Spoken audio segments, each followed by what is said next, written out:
Good evening दोस्तों। मैं ऋचा कुमारी आप लोग का स्वागत करती हूँ अपने चैनल सिनिस्टर सीक्रेट में। आज मैं आप लोग के लिए एक और नई घटित कहानी लेकर आई हूँ। कहानी अच्छी लगी तो चैनल को सब्सक्राइब करें, लाइक कीजिए, कमेंट कीजिए। कालियाचक पश्चिम बंगाल के मालदा जिले का एक छोटा सा कस्बा। यहाँ की गलियाँ संकरी हैं, घर पुराने और हवा में एक सादगी भरी शांति तैरती है। यहाँ के लोग एक दूसरे के सुख दुख में शामिल होते हैं। बच्चे गलियों में खेलते हैं और जीवन अपनी धीमी रफ्तार से चलता है। लेकिन इस शांत कस्बे की एक रात ने इसे हमेशा के लिए बदल दिया। 28 फरवरी 2021 की वह काली रात, जब एक 19 साल का लड़का आसिफ मोहम्मद अपने ही परिवार के खिलाफ एक ऐसी साजिश रच बैठा जिसने न सिर्फ कालियाचक को बल्कि पूरे देश को हिलाकर रख दिया। यह कहानी है एक ठंडे दिमाग से की गई हत्या की, तकनीक के अंधेरे पक्ष की और एक युवा दिमाग के खतरनाक जुनून की। यह कहानी है आसिफ की, जिसने अपने माता पिता, बहन और दादी की निर्मम हत्या कर दी और फिर उनके शवों को अपने ही घर की दीवारों के पीछे छिपाने की कोशिश की। मोहम्मद परिवार का घर कालियाचक की एक साधारण गली में था। बाहर से यह घर बाकी घरों जैसा ही दिखता था। पुरानी दीवारें, छोटा सा आंगन और कुछ टूटी फूटी खिड़कियां। लेकिन इस घर का एक हिस्सा कुछ नया सा था, जैसे हाल ही में उसका निर्माण हुआ हो। यह वही हिस्सा था जो आसिफ की साजिश का केंद्र बनने वाला था। आसिफ, परिवार का सबसे छोटा बेटा, अपनी उम्र के हिसाब से कुछ ज्यादा ही समझदार था। लेकिन उसकी समझदारी ने उसे एक खतरनाक रास्ते पर धकेल दिया। वह स्कूल में औसत छात्र था, लेकिन उसकी दुनिया किताबों या दोस्तों तक सीमित नहीं थी। उसकी असली दुनिया थी उसका मोबाइल फोन, उसका लैपटॉप और इंटरनेट की गहराइयाँ। वह घंटों स्क्रीन के सामने बिताता, नई नई चीजें सीखता और धीरे धीरे उसकी यह जिज्ञासा उसे इंटरनेट के उस अंधेरे हिस्से तक ले गई जिसे डार्क वेब कहा जाता है। डार्क वेब इंटरनेट का वह हिस्सा है जो आम सर्च इंजनों जैसे गूगल से छिपा रहता है। यह एक ऐसी गुप्त दुनिया है जहां गैरकानूनी गतिविधियां की जाती है, ड्रग्स, हथियार, हैकिंग और यहां तक कि हत्या के तरीके। आसिफ ने यहीं से वह सब सीखा जो एक सामान्य किशोर के दिमाग के लिए खतरनाक था। उसने शवों को छिपाने के तरीके, ममीकरण की तकनीकें और अपराध को बिना सबूत के अंजाम देने की योजनाएं सीखीं।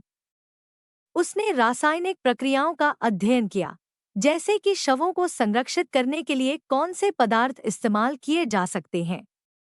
उसका दिमाग अब एक साधारण किशोर का नहीं रह गया था।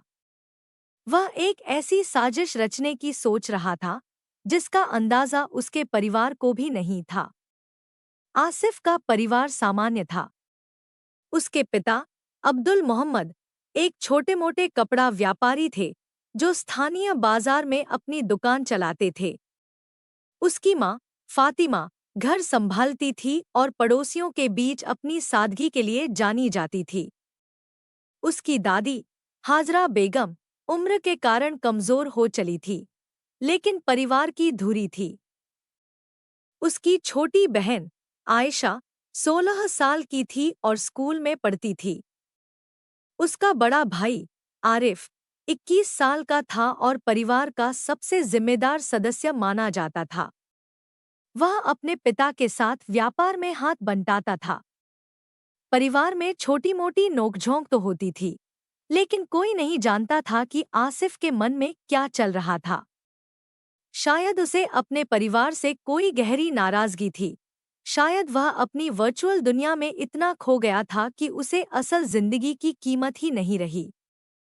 कुछ पड़ोसियों ने बाद में बताया कि आसिफ अक्सर अकेला रहता था, अपने कमरे में बंद रहता था और रात रात भर उसकी खिड़की से लैपटॉप की नीली रोशनी बाहर झांकती थी। 28 फरवरी 2021 की रात थी। आसिफ ने अपने परिवार को एक साथ बुलाया।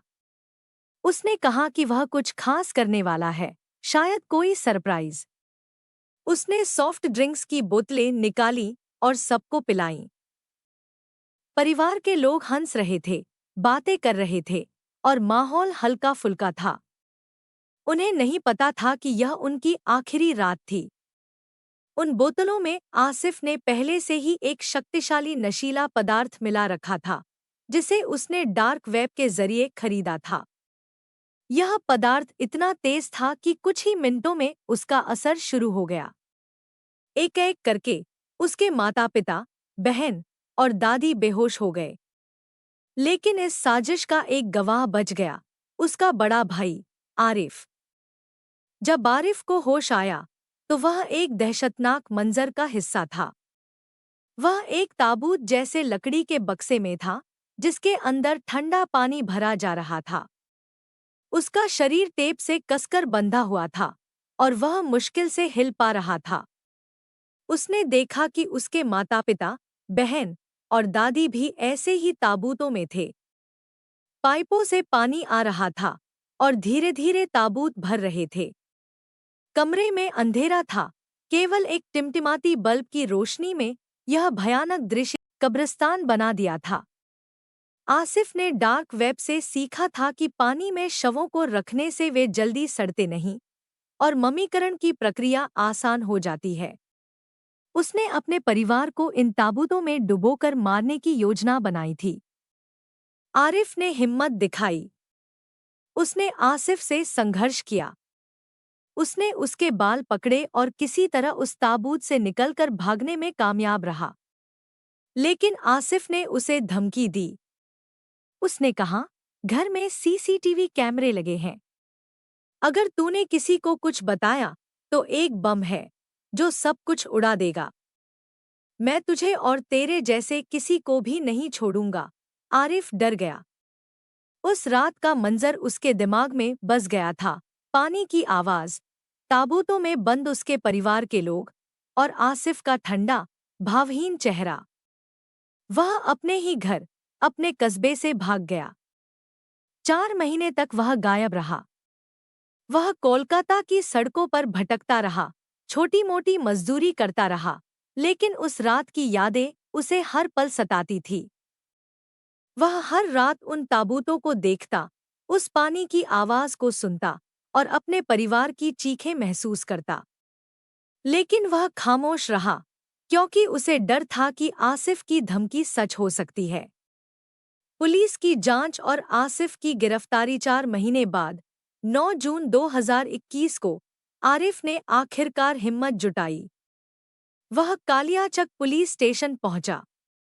उसका चेहरा डर और दर्द से भरा था, शरीर कमजोर हो चुका था और आंखें उस रात की सच्चाई को चीख-चीख कर बयान कर रही थी। उसने थानेदार विश्वजीत रॉय को सारी कहानी सुनाई, सॉफ्ट ड्रिंक्स में नशीला पदार्थ, ताबूतों में पानी और आसिफ की साजिश। उसने बताया कि कैसे आसिफ ने उसे धमकी दी थी और कैसे वह 4 महीने तक डर के मारे छिपता रहा। पुलिस के लिए यह कहानी किसी डरावनी फिल्म की स्क्रिप्ट जैसी थी।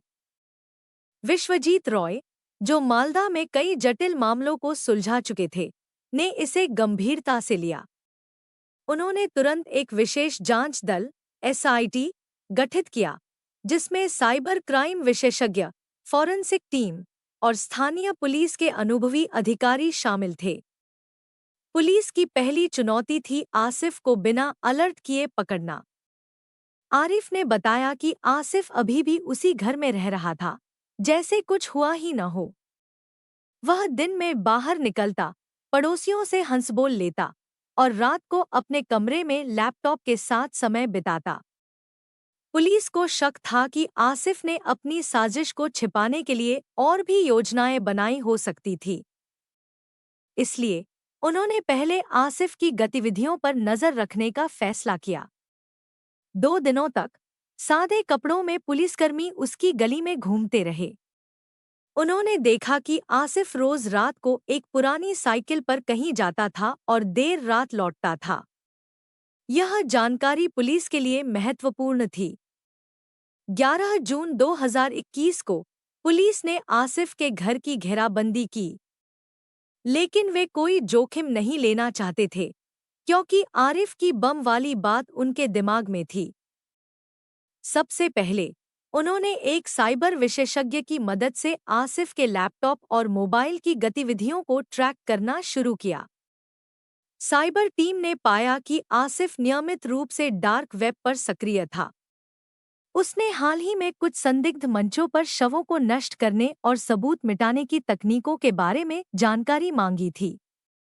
यह जानकारी पुलिस के लिए एक बड़ा सुराग थी। उन्होंने तुरंत एक बम निरोधक दस्ते को बुलाया और घर की गहन तलाशी शुरू की। 19 जून 2021 को पुलिस ने आसिफ को हिरासत में लिया। वह उस समय अपने कमरे में था और जब पुलिस ने दरवाज़ा खटखटाया तो उसने शांत चेहरा बनाए रखा। लेकिन उसकी आंखों में एक अजीब सी ठंडक थी, जो पुलिस वालों को भी अंदर तक झकझोर गई। पूछताछ में आसिफ ने पहले तो कुछ नहीं कहा। वह बार बार यही दोहराता रहा कि उसे कुछ नहीं पता और वह अपने परिवार के गायब होने से परेशान है। लेकिन पुलिस के पास आरिफ की गवाही थी और अब उनके पास तकनीकी सबूत भी थे। पुलिस ने घर की तलाशी शुरू की। जब वे उस गुप्त कमरे तक पहुंचे तो जो सामने आया वह किसी के लिए भी भूलना असंभव था।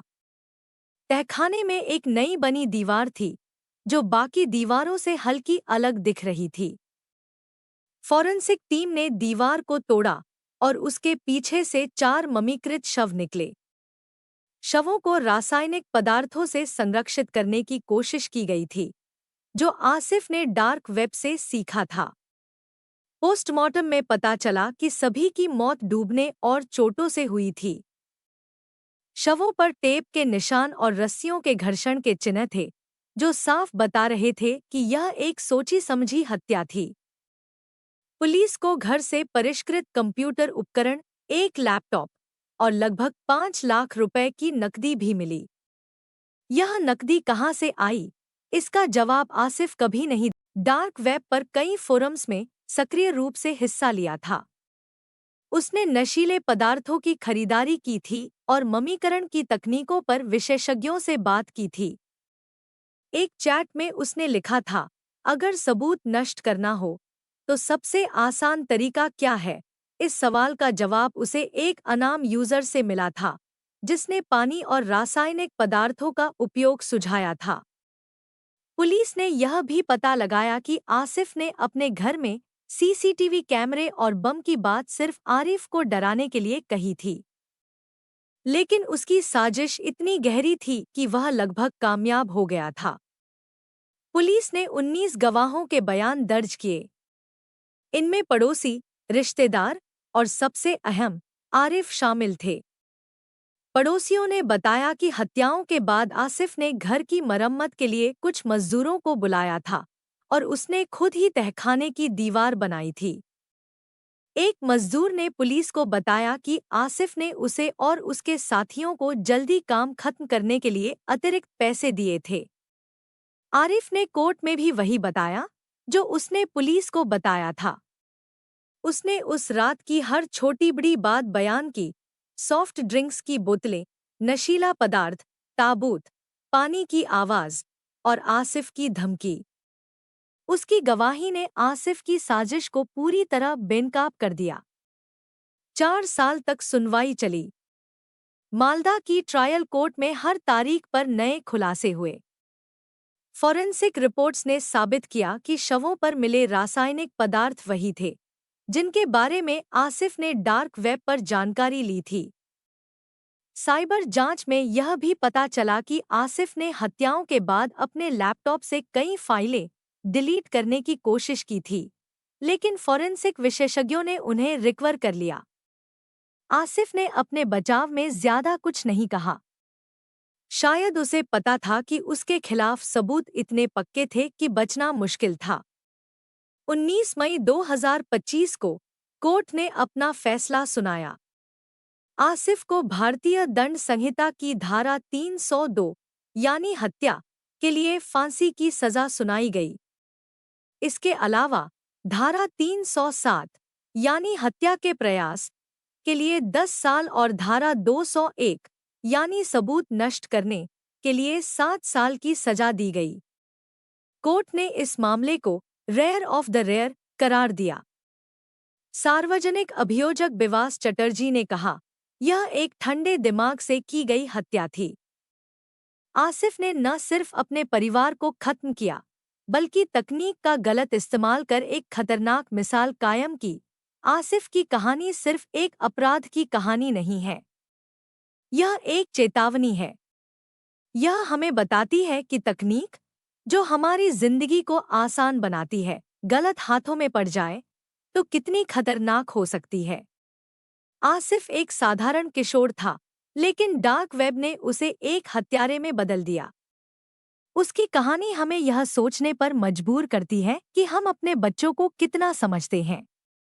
क्या हम उनकी ऑनलाइन दुनिया पर नजर रखते हैं?